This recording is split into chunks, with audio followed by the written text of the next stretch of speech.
자, 한국이 엄청나게 공고한 성벽을 쌓은 기득권 사회가 되어가고 있습니다. 그야말로 저 높은 언덕 절벽 위에 또 공고한 성을 쌓은 중세 때 아무도 넘볼 수 없는 기득권만의 공고한 사회가 되어가고 있어요. 자, 보통 이 기득권을 바라볼 때 한국 사회는 진보와 보수가 대립하는 그런 상황을 감안하면 이 진보는 기득권에 반대하고 보수는 기득권을 공고히 하는 게 보통이죠. 그러면 한국 사회에서 진보가 3번이나 집권했습니다. 김대중, 그리고 노무현, 문재인. 그러면 기득권 사회가 해체돼야 될 건데 그럼 기득권 사회가 갈수록 공고해지고 있어요. 자, 그건 뭘 의미할까? 결국 한국 사회의 기득권을 공고하게 만드는 데는 한국의 진보 좌파라는 세력도 굉장히 기여하고 있었다는 거예요. 보통 진보 좌파와 기득권은 대립되는 개념인데 왜 진보 좌파가 15년이나 집권을 해도 더 공고하게 기득권 세상이 이렇게 강화되는 것일까? 최근에 보면 이런 이 좌파 때 강화된 기득권이 우리 사회에 미치는 영향력이 굉장히 지금 여러 개 악영향이 나타나고 있죠. 그래서 좌파 때 이 교육 분야를 갖다가 기득권 사회가 점점 더 강화하도록 만들어 버렸어요. 그래서 학원 인권 조례해서 학교에서 선생이 제자들을 타치하지 못하게 만들고 학생의 인권만을 이렇게 강화시키고 또 대학에 들어가는 학생 선발 방법이나 입시 제도를 굉장히 기득권에게 유리하게 바꿔버렸어요. 그러다 보니까 과거에는 시험 성적만으로 가게 될 때 물론 기득권의 자녀가 시험 성적을 더 잘 보게 사교육이나 이런 것들도 한때 있었지만은 중요한 것은 적어도 스펙을 조작하고 조국 자식들처럼요. 더 나아가서 정보를 통해서 들어가는 이런 기능은 없었어요. 공부하는 능력을 더 강화시켜주는 기능은 옛날에도 60년대부터 있었어요. 그래서 공부를 통해 가지고 기득권이 좀 더 유리한 환경에서 경쟁한다고 봤다면 이제는 공부뿐만 아니라 온갖 스펙과 학생 종합부라고 하는 것 내신 등의 기득권의 영향력이 작용하고 정보가 작용하고 이 세습적인 관계에 인맥이 작용해서 자식을 갖다가 의사나 변호사로 만드는 길에 훨씬 더 기득권의 영향력이 커지도록 했다. 교육 현장은 아예 초토화시켜버렸고 학생 인권이니 어쩌니 하면서 학교를 무력화시켜버렸고 대학에 들어가고 아주 좋은 최상 전문직을 가는 신분 세습의 방법과 절차도 기득권에게 유리하게 만들어 버렸다는 거예요. 그리고 노동 분야에는 노동 귀족들을 민노총 등을 통해서 양산했죠. 그래서 좌파들은 교육과 노동, 언론에서의 기득권을 아주 공고히 했습니다. 그리고 좌파가 집권해도 결국 한국 사회의 재벌 기득권이라는 경제 권력과 좌파 정권과의 유착은 이루 말할 수 없었고 노무현 때 당시 특정 재벌 공화국이었다라는 이야기가 등장했고 문재인이 들어서면 또 그래 될 거라 했는데 그때도 그들의 기능이 만만찮았지요. 그러면서 좌파 정권 때 이런 자본 권력과의 유착에 의한 각종 주가 조작 사건, 펀드 사건 등 정치 권력이 지극히 사유화되어져서 정치 권력을 이용한 비리도 난무했습니다. 그러니까 좌파 권력도 이제 기득권의 포획이 되어서 기득권의 일환으로서 처신하기 시작한 거죠. 그러니까 괜히 국민 앞에 진보 좌파하고 기회균등 공정 정의를 말하는 것이지 권력을 잡고 뒤에서 하는 일은 오히려 신기득권을 만드는 거죠. 제일 오래된 기득권은 한국 사회에서 초상류층 일부와 자본 권력이었는데 좌파 때 언론 권력 또 더 나아가서 노동 귀족 권력 등 자신들만의 이 권력층을 만들었고 또 하나 한국 사회의 운동권 이너서클 권력이라는 걸 만들었어요. 그러니까 이 보수 사회에 있던 전통적인 한국의 초상류층 권력 그리고 거기에 더해져서 자본 권력 여기에다가 좌파 기득권 권력이 또 생긴 거예요. 그러니까 국민들 입장에서는 모셔야 될 기득권이 더 커져버린 겁니다. 자, 이런 기득권 사회에서 좌우가 싸우는 것은요, 어떻게 보면 이재명이를 집어넣겠다고 계급품을 무는 윤석열 정권이나 윤석열 정권의 독재를 타도하겠다고 단식 시호를 하는 이재명이나 둘이 이런 개싸움은 국민의 입장에서 보면 아무 의미 없는 이야기다. 홍범도가 동상이 어떻고 정율성이가 어떻고 싸우는 것도 의미 없는 이야기다는 거예요. 결국은 그들의 입장에서 봤을 때는 그야말로 총선을 앞두고 자신들이 사실은 기득권이면서 국민들 앞에는 마치 이념적인 어떤 가치를 지향하기 위해서 싸운다. 내지는 그야말로 수구 기득권의 독재를 타파하기 위해서 서민을 위해서 싸우는 것처럼 마치 후쿠시마 오염수 방류 반대가 국민의 목숨을 결정하는 것처럼 서민의 생계를 갖다가 위협하는 것처럼 이렇게 호도해서 싸우고 있는 거다. 그러니까 이 죄가 웬만하면 이들 개싸움을 중계하지 않겠다는 거예요. 아니 우리는 기득권 사회를 철폐하기 위해서 싸우는 사람들인데 자 황장수가 그들의 싸움을 중계하고 있다면 이것도 웃기는 일이지 않습니까? 그런데 여기서 이제 제가 하나 드리고 싶은 이야기는 이런 기득권이 서로 정치적으로 권력을 잡기 위해서 싸우는 것과는 별도로 집권하면 똑같은 행태를 저지른다는 거죠. 노무현과 문재인 정권에 두 번에 걸쳐서 엄청난 부동산 폭등이 있었습니다.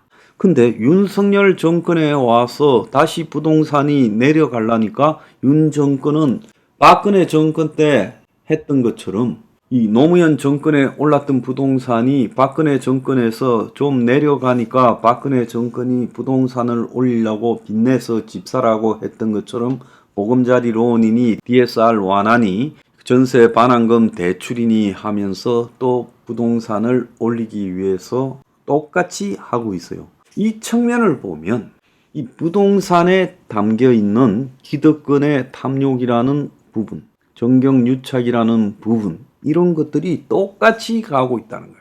다를 바가 하나도 없다는 거예요. 좌파 때 부동산을 올리고 그리고 보수 정권은 그때 올린 부동산이 내려갈까봐 떠받든다고 혈안이 됐다는 거예요. 이명박 같은 경우에는 또 다른 부동산 사업을 벌였죠. 토건 사업을요. 결국은 좌우를 막론하고 기득권은 한국에서 제일 돈이 되는 게 뭐냐? 땅의 개발이다. 땅의 개발의 핵심은 꽃은 아파트다. 그 아파트 중에서 핵심은 강남이나 서울의 희소한 곳에 아파트를 재개발, 재건축하는 거다. 여기에 몰려 있다는 겁니다. 자, 그래서 이런 기득권의 탐욕은 필연적으로 금융 위기를 수반할 수밖에 없다는 거예요.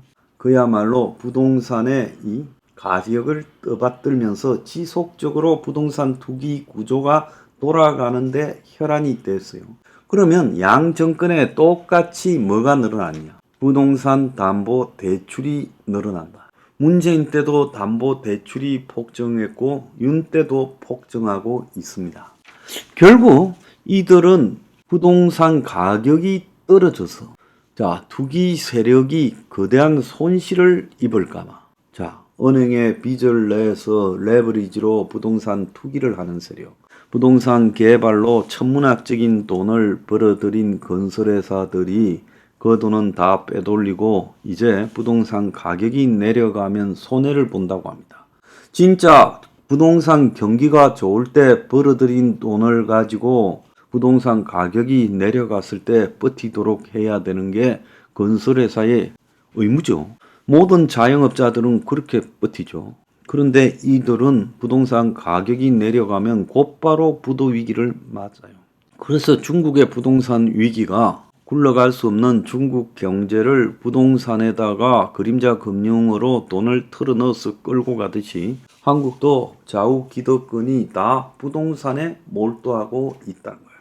자, 그러면 빚을 늘려서 유지하고 있는데 서민들은 돈이 없어요. 서민들이 집 사는 돈은 빚이지요. 그러니까 빚 내줄 거니까 사라. 지금 이렇게 하고 있는 거예요. 그러니까 50년 주담대가 유행을 했던 거 아닙니까? 이 50년 주담대라는 게 완전 폭탄들이죠. 아니, 내가 30살에 집을 사도 80살에 갚는 거예요.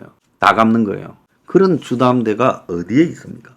결국 이것이 필연적으로는 뭘 불러오겠습니까? 결국 없는 사람들 보고 빚을 내서 부자들의 투기 수익을 보장해 주라는 거죠. 부동산으로 투기 수익을 얻는 사람은 주식에도 마찬가지고 도박을 해도 마찬가지고 뭐냐? 정보와 자본이 많은 이 투기 세력, 상층 투기 세력이 결국 돈을 따고 그야말로 빚내서 없는 돈에 집을 산 사람들은 돈을 잃을 수밖에 없어요. 화토판이나 도박판이나 카지노도 마찬가지예요. 어쩌다 들른 사람은 대부분 돈을 잃지요. 전문꾼들이 정보와 네트워크 기술을 발휘해서 돈을 따지요. 자, 그러면 없는 사람들이 이런 돈은 어떻게 되겠습니까?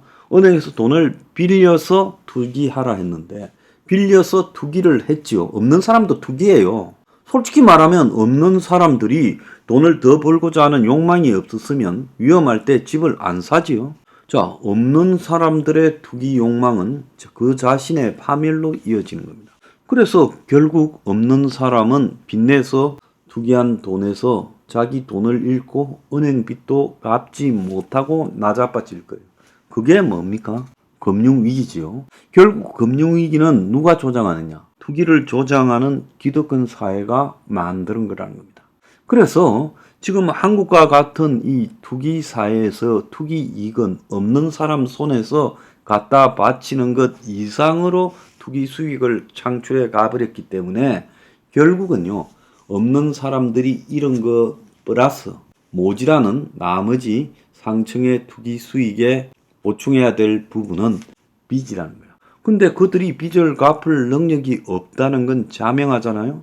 아니 12억짜리 집에 자기 돈 5, 6억에 나머지 빚 5, 6억으로 집을 샀다면 어떻게 그 빚을 갚을 수 있겠습니까? 그러면 어떻게 돼요? 이자는 점점 고리가 되지 손 트는 거죠. 자, 그렇게 되면 금융기관이 피해를 입을 수밖에 없는 거죠. 그래서 그 금융기관은 결국 어떻게 되겠습니까? 터져버리죠. 그래서 그것이 금융위기가 된다는 겁니다. 항상 거대한 자산 거품을 만들고 어느 날 커질 대로 커져가는 자산 거품이 더 커질 수 없고 그걸 떠받들 수 있는 힘이 한계에 부딪혔을 때 터져버리는 거예요. 자, 집값이 불패다, 아파트 불패다라고 하는 게 어디 있습니까? 결국은요, 감당할 수 없는 거품은 터지는 게 시간 문제죠. 그래서 결국 기득권 사회가 탐욕을 조장해 금융위기를 부른다는 거예요. 서민은 그들의 감당할 부분 이외의 부분을 결국 갚을 수 없는 빚으로 금융기관에 떠넘기게 될 겁니다.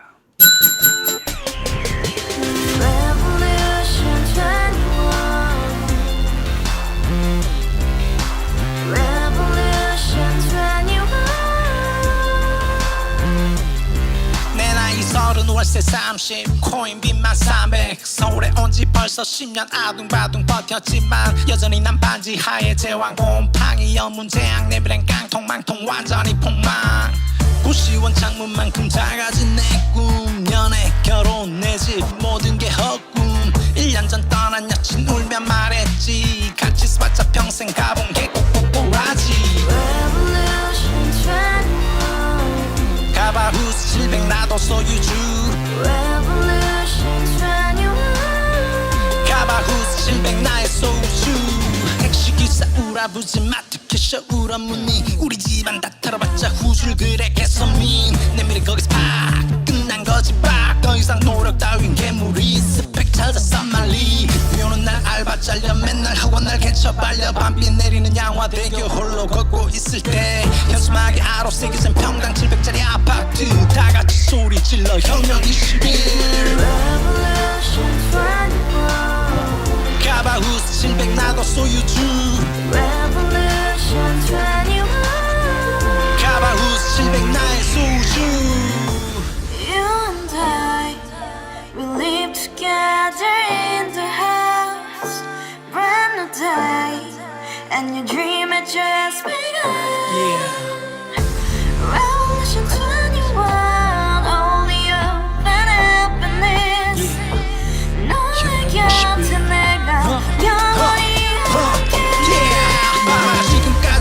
지인들 입만 열면 찝찝찝 개소리 멍멍멍 쳤다 하면 뻥 잘난 부모 만나 잘난 학교 나오면 뭐 하나 우동살이 꽉 찬 대가리가